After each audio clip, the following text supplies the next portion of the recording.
on the fourth day of international workshop on anthropological theories and practices, past and present. So today's session will be on structure, practices, power, and agency. And I guess this is the most important part of everybody's research because it gives lot of theoretical values to our research. So we will have two most interesting talks for today evening. First one is on theorizing citizenship in anthropology, which will be delivered by Dr. Daniel Joseph, who is assistant professor in the Department of Anthropology and Sociology, Pauw University, USA. And the second talk will be given on reproductive labor and post-colonial feminist Marxist theory, reflections from urban Morocco, and it will be delivered by M. Ruth Dyke, PhD candidate of Department of Anthropology, University of Kentucky, USA. So I would like to welcome all of you on this workshop, and I would like to ask Panmanathan sir for a brief introduction of them. Sure. Thank you, Anthi Dagosh. Today, fourth day of our anthropological theory workshop, we are moving towards more contemporary anthropological theories. So today we have devoted the day for our agency and how anthropological theories are moving towards modernity and practices. So in that sense, we have two.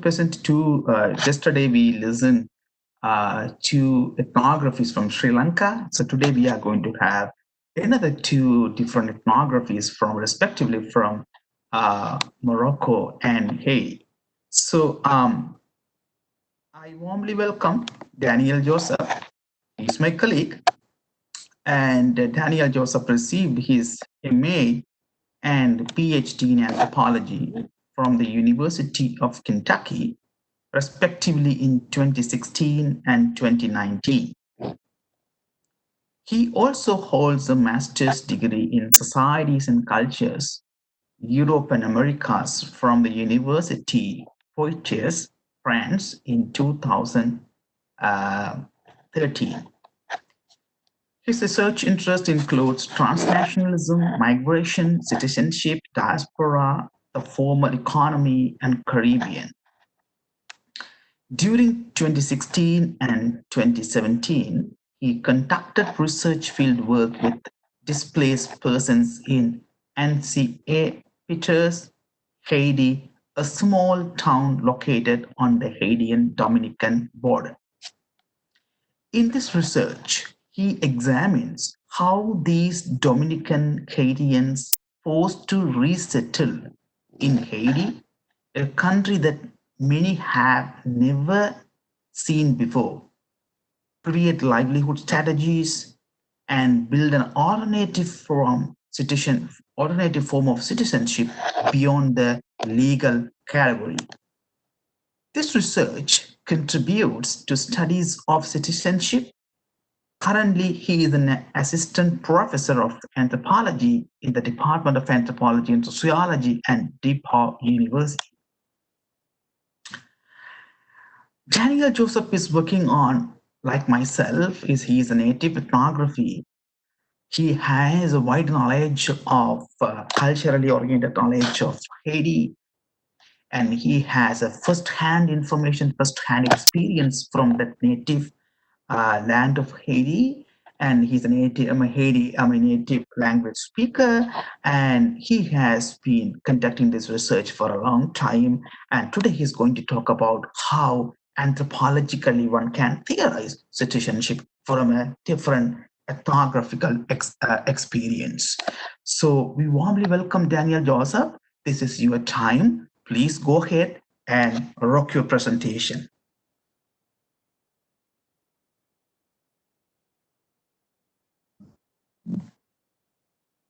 All right. Thank you, Dr. Patmanathan, for this presentation. And um, so, hello, everyone. My presentation today will be on theories of citizenship and I will be talking about theories of citizenship in anthropology, but I will be giving examples throughout my presentation, some general examples, and I will finish with my own experience. That means an example from my fieldwork in Haiti with displaced people. So being a citizen means um, having the rights to vote, and so I would like to share my just before starting, I would like to share my PowerPoint, but I don't see how to do that because I'm new to this platform. Um, Daniel, I can tell you mhm. there is option. Yeah, when I go to more options, I Okay, don't. otherwise, okay, this is, I'm also new. I think share content. Mhm. That's Uh, a share content is there, I think. Yeah. um, Can you share content? Can you, Anitita, are you there? yeah, do you know Yes. where? Actually, are you using it from your desktop or from iPhone? Oh, laptop. Yeah, Laptop. laptop. Yeah. You will have the third option in your control panel where your picture is coming.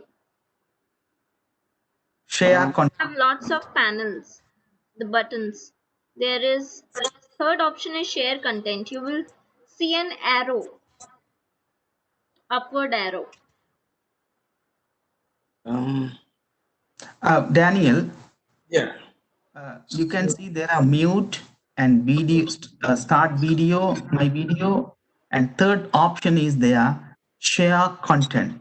Can you Oh, see it? so I'm using Mac. I don't know if we have the same. Okay, no problem. Yeah, But you can see on the third option, there is option called share content. Can you see? I don't see the options. You can see the Mhm. contents over the upper panel, file, Um, share. I see the mute button, the camera, Okay. Okay, the next camera, third one, third one. The third oh, one, just okay. click on. Oh yeah, open system preferences. Okay. Yeah. Uh, okay, I see.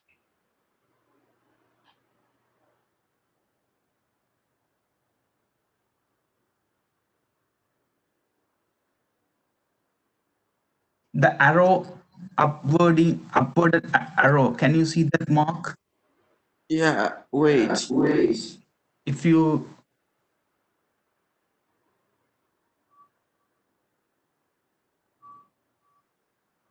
Um, it seems that because I'm using Firefox, it seems that is not. It doesn't work with Firefox. okay, can you see mute? So yeah, Okay. see, What is I see, there? but it sent me to it sent me to system of preferences. No, I'm asking Daniel. You have a icon mute. Oh yeah, sure. Okay. What is there next one? Video. Sec- Second one video, right? Can you hear me? Yeah, I can't. it's share Okay. content. Yeah, but I see. Okay. Oh yeah, I Can see. All right. okay. Okay. Okay. But it need to join again. Just click on join. Okay.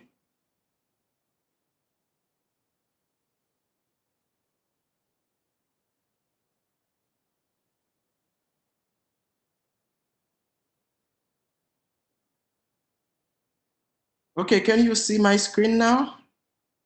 Yeah, we Can you still see? Can you see my screen? no. No, no. On yeah, the we can see that the Daniel Joseph that your Cisco web page meetings that page. Yeah, that screen I can see. Oh, okay. It seems that is um. It seems that it won't let me. Mhm. So so yeah, so you should be able to see my um,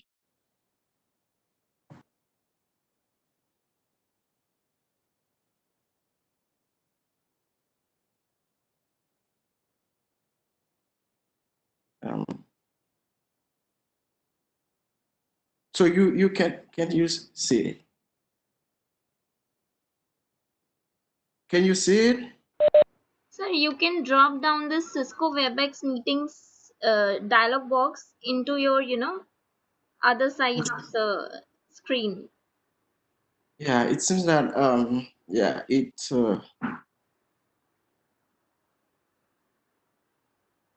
Or you can it open your file and I guess it will be gone. You can try that if you just open your own file. um so they say that I'm sharing. So what do you see? Do you see We see your Cisco WebEx meetings dialog box. okay, yeah. Oh yeah, you say I can Yeah, Anindita. um Yeah. Yeah, yeah. This is Palluvan. You do one thing, Daniel. Could you yeah. share your content with Anindita? She can share. Okay. She can. Yeah, she Okay. can share on behalf of you. Okay. So yeah, I'll send it to her. Yeah, you get her email ID. Oh, it's Mm-hmm. working. Yeah, done, done. You done, Daniel.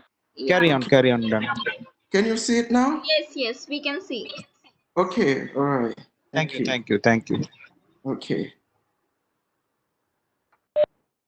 Okay. So you all right. So Excellent, Daniel. Now we can yeah. see. No problem. Go ahead. Okay.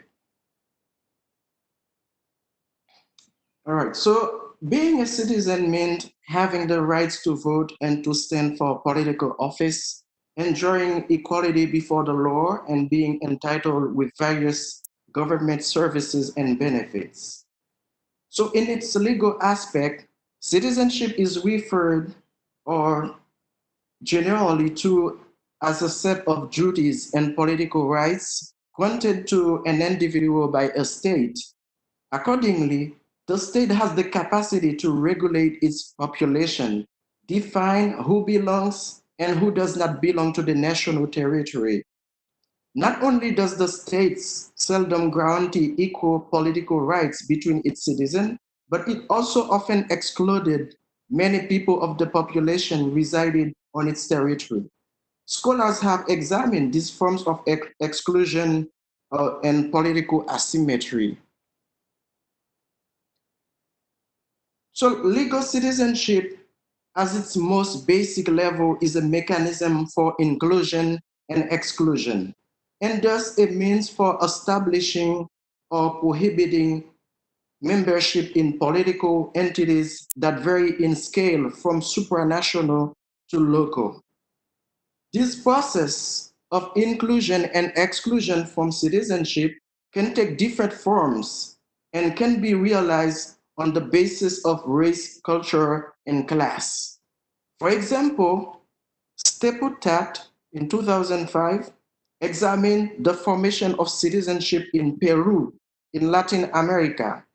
Like many countries in Latin America, the transition from a colonial society to a free one in post-colonial Peru did not mean the automatic passing from the status of colonial subject to the status of citizen. Rather than becoming citizens of the new nation states, Indians were often reduced to subject of indirect government by local government offices. So Indians were excluded from citizenship because they were illiterate and uneducated. This exclusion was not only in the field of education, but also health and hygiene. The preoccupation of political elites to create proper urban space and regulations to combat epidemics, prohibited the indigenous population access to public spaces such as the market and the cemetery. This situation creates a divide between urban and rural citizens. The trend only changed in the 20th century, where Indians could have a minimum of influence in politics. However, the state has created a differentiated form of governance between rural and urban populations.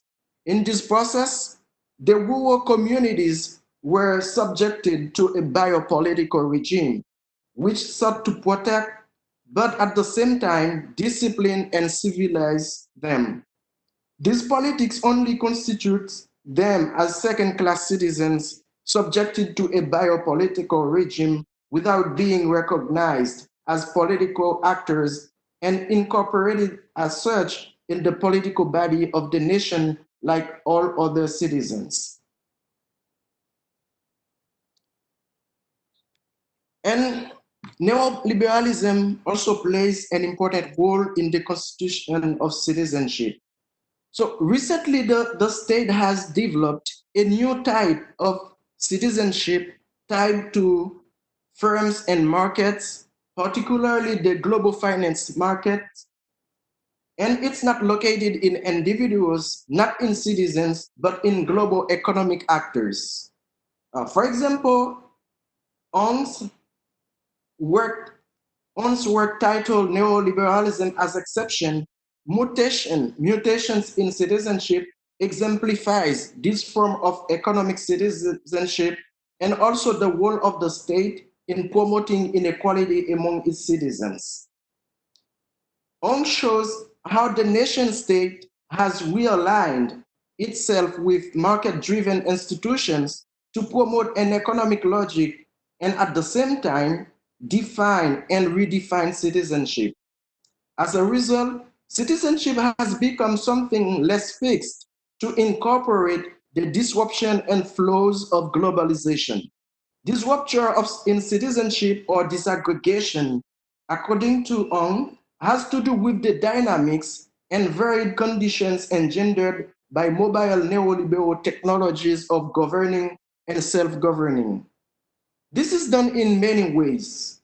One way is the intervention of the state, which practices a politics of differentiation towards its population by deliberately favoring certain categories of subjects over others. This form of inclusion and exclusion describes what is referred to as neoliberalism as exceptions. Through this neoliberal approach, only bearers of marketable talents can enjoy some special rights and benefits. Those who are not marketable are excluded. Hence, being simply a member of the polity as a legal citizen does not guarantee one the access to these special rights and benefits. According to this neoliberal logic, the population is governed according to the logic of the market.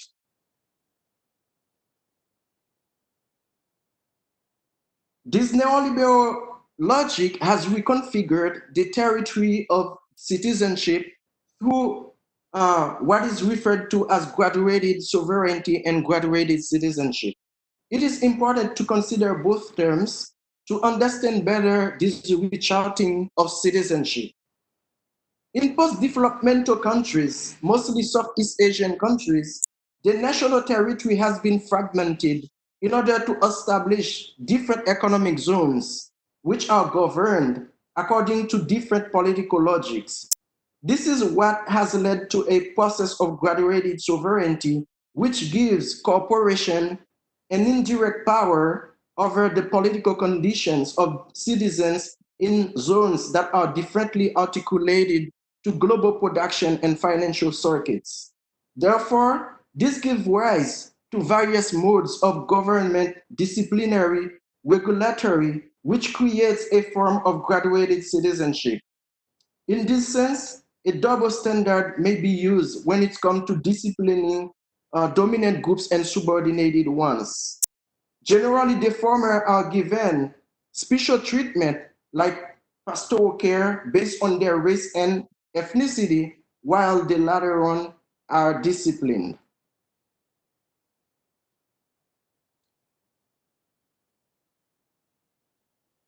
And we have a category of people who are in what we call in the category of what we call legal impossibility. And I put the cover of a book by Vora Neha. It is from her research in Dubai with members of Indian diaspora. So this association of citizenship with neoliberal principles, as I just mentioned earlier, so an exclusion can be traced in Vora's work titled Impossible Citizenship, Dubai's Indian Diaspora. So however, instead of being a logic of complete exclusion, neoliberalism allows a limited form of economic rights. Vora, in her study, demonstrates that Indians are subject to exceptions to citizenship in Dubai, and that their citizenship only exists within and through conditions of legal impossibility. In this sense, becoming a national citizen lies almost beyond impossible for Indians residing in Dubai. Citizenship is completely restricted to Arab Emirati and is patrilineal and thus can be obtained only through laws of jus sanguinis, what we call rights of blood. This situation places members of the Indian diaspora legally outside the nation state. However, their being outsiders serve to define the parameters of citizenship and belonging in the Emirati nation state. This is what Agamben 2008 precisely considers as an inclusive exclusion by which bare life is included in the body politic solely through exclusion.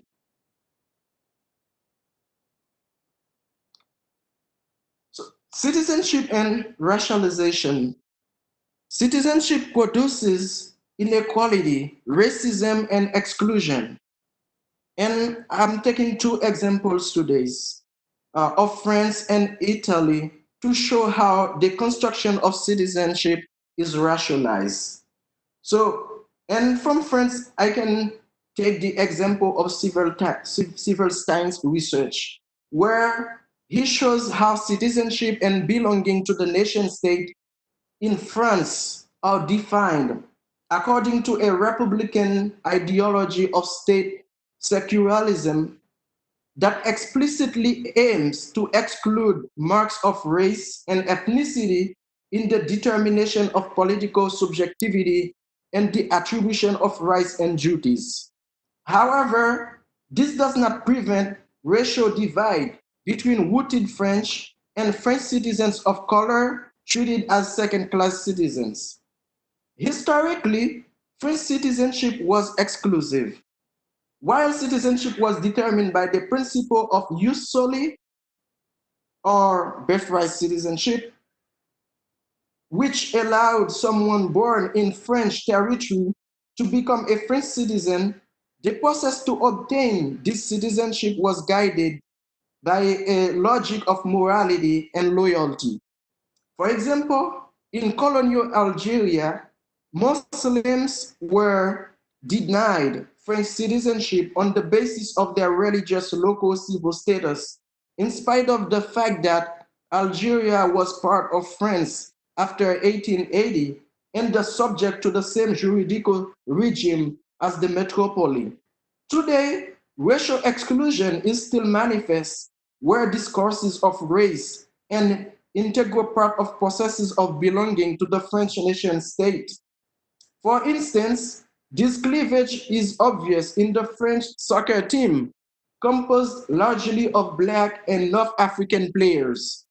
When when France was eliminated from the 2000 World Cup, they were taken, these people, okay, Black and North African players, okay, they were taken for scapegoats by commentators who blamed them in racist discourses. They were construed as non-representative of the French nation, something that revolted Zinedine Zidane. You can see his picture here. A French player of the 2006 team from Algerian parents and who was considered the hero of the French winning of the 1998 World Cup. He attempted to resist these forms of racism by not singing the national anthem, for example. Distinctions between white-rooted French and racialized French of paper or French paper French remains a mainstay of French political discourse, which outlines different forms of political belonging for first and second generation, as well as other racially or ethnically hyphenated men and women. And in Italy, Stanley 2008 demonstrated how Italianness was used to define belonging in Italy and broadly in the European supranational territory. Discourse of Italianness casts transnational populations into the disparate categories of national citizens and non-citizens. Italianness has become a marker to distinguish not only Italian identity, but also legal and political belonging, which is expressed through the exclusion of those who do not look and act Italian, especially non-Italian and non-European immigrants. As a result, if one's nationality is assumed to be non-Italian, then one is most likely to be not only a non-Italian non-citizen, but also a non-European non-citizen. Again, this example shows how racial exclusion goes along with discourses of citizenship.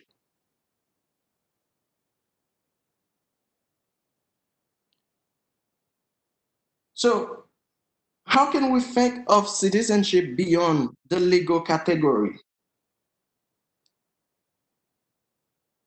The possibility to earn citizenship through other contexts rather than the law is demonstrated by many scholars. For example, Suda, in his study of local citizenship in recent countries of immigration such as Spain, South Korea, Japan, and the like, he shows that in those countries, and especially in Japan, national governments are more concerned with controlling its borders than integrating immigrants defined as temporary residents and considered as not assimilated enough to the Japanese nation state. As a result, it comes to local governments and NGOs to taking care of these immigrants by granting them some limited rights, such as healthcare, language classes, public housing, and so on.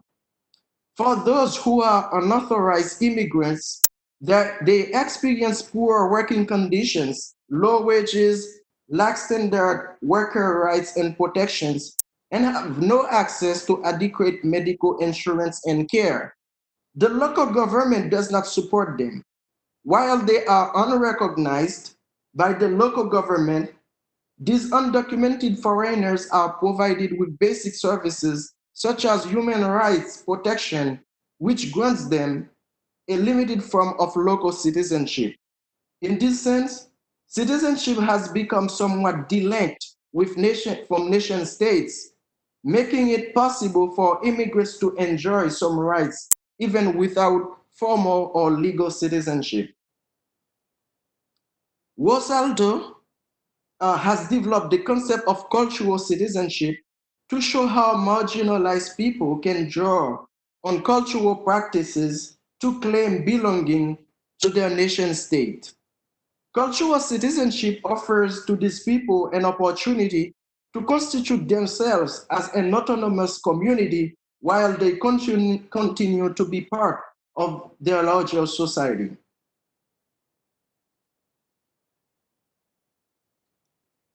So, and I want to take an example from my own fieldwork. So during summer 2015, So thousands of Dominicans born of undocumented Haitian descent became stateless after the Dominican state passed a retroactive migration law in 2013 that stripped of them of their citizenship and forced them out of the country. They became displaced in Haiti. And I conducted ethnographic research with these displaced people between 2016 and 2017 um, while I conducted my doctoral dissertation research. So I argue that in the absence of formal or legal citizenship, this group of people creates a kind of substantive citizenship. By substantive citizenship, I refer to the process by which these displaced people or stateless people claim and asset rights through everyday social, economic, and cultural practices rather than formally through law. In my examination of these people's building of citizenship, I go beyond the legal category in which citizenship is considered to relate someone to a state, extending the definition of citizenship to include people's daily practices and their acts of organizing themselves in their communities as an expression of being in common. I use the notion of substantive citizenship to conceptualize this alternative form of citizenship that is not granted by the state, but result from people's experiences that attest to their belonging to society. This sort of substantive citizenship is an alternative form of citizenship that is built by the forced migrants in a collective and individual making process. The collective substantive citizenship making happen with the creation of an organization they call ODRA, Organization for the Defense of the Repatriates of Ansapi, that serves as a voice for them to express themselves as concerned citizens. In its role of disciplining and training, ODRA sets to educate its members as substantive citizens for society. So ODRA negotiates with local and international organizations in order to make the displaced people's claims heard. This provides these people with some recognition in order to make the displaced people's claims heard. This provides So, on their own making, stateless people take actions whereby they resist systems of power, particularly the local state that wanted to arbitrarily displace them from the camps. Through these social dynamics, stateless people create substantive citizenship rather than formally through the enactment of the law. Stateless people in Unsapid Haiti create substantive citizenship through the informal and outside of the juridical or political realms of citizenship. This substantive citizenship is a complex bundle of practices that includes the displaced people's attestation of membership in the community and a common vision, even though they lack political rights. Unlike Indian substantive citizens in Dubai, I just mentioned, these migrants cannot draw on the formal economy to enjoy special social and economic rights. The definition of substantive citizenship is an individual and collective making process of which they are initiators and the finishers, meaning that they are the ones who seek to establish new social, cultural orders that allow them to accept a presence in society. Therefore, this alternative citizenship is defined by the displaced people's actions informed through daily experiences and narratives that ensure them an absence present. Within the public space, i.e., the city, their resistance to projects of displacement and relocation that are imposed from above, and the collective actions undertaken through their organizations that make them visible to other non-governmental organizations and agencies that work with them.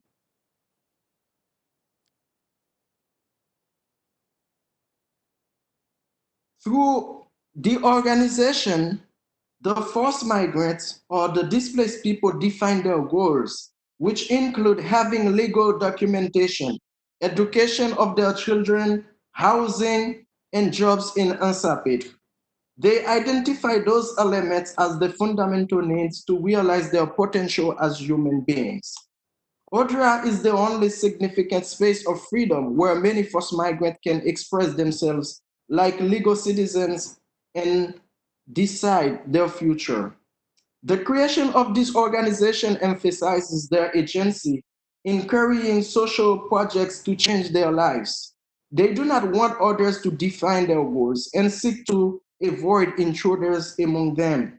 Above all, by grouping themselves and displaying their vision about the future in Insipid Haiti, the forced migrants think of themselves as agents of their own destiny and show their sense of responsibility and their willingness to be autonomous in their movement. This autonomy is defined by the organization as the possibility of displaced people to work in order to have resources to be self-reliant. Forced migrants' lives are split between Haiti and the Dominican Republic. It is difficult to define belonging first for forced migrants because of their everyday jumping border practices. While many assert that they feel better in Haiti because they are not wanting to escape soldiers, they continue to go to work in the Dominican Republic on a daily basis. Their constant movements between the two countries make it difficult to locate them in a specific space where they belong. Even though their feelings are important in defining their belonging, we cannot ignore the significance of daily practices in making them substantive citizens. As Lazard 2013 suggests, citizenship is tied to what people do in their daily lives. Indeed, the daily activities of the forced migrants are intertwined with both Haitian and Dominican societies. This makes them transnational substantive citizens, which suggests a sort of belonging that is defined through their being subject to both Haiti and the Dominican Republic.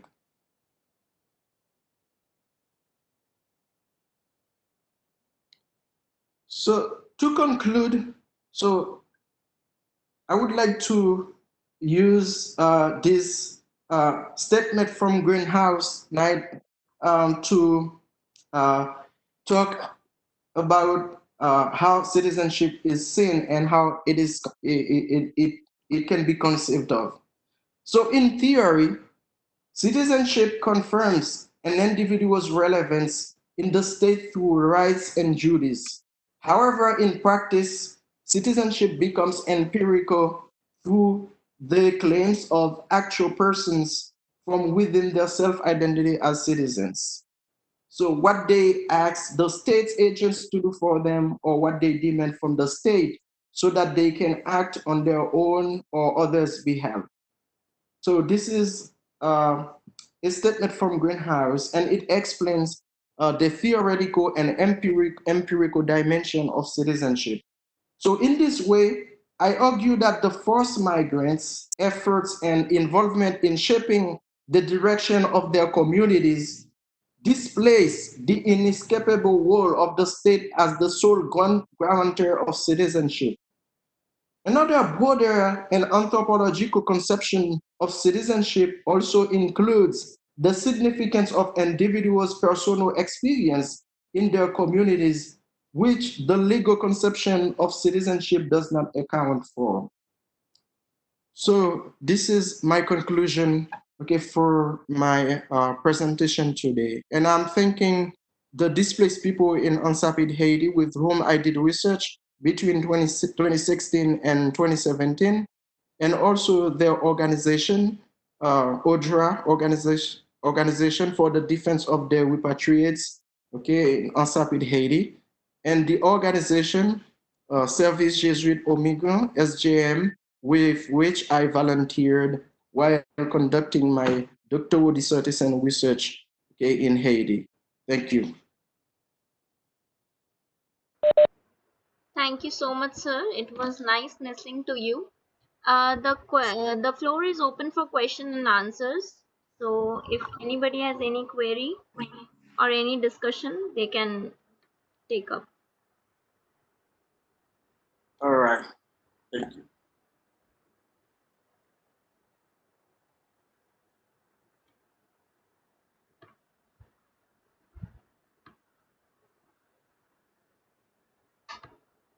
Any questions?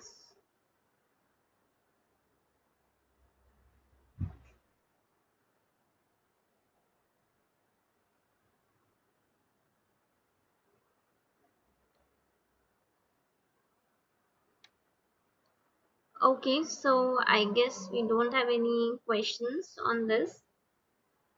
So I would like to call Padmanathan sir.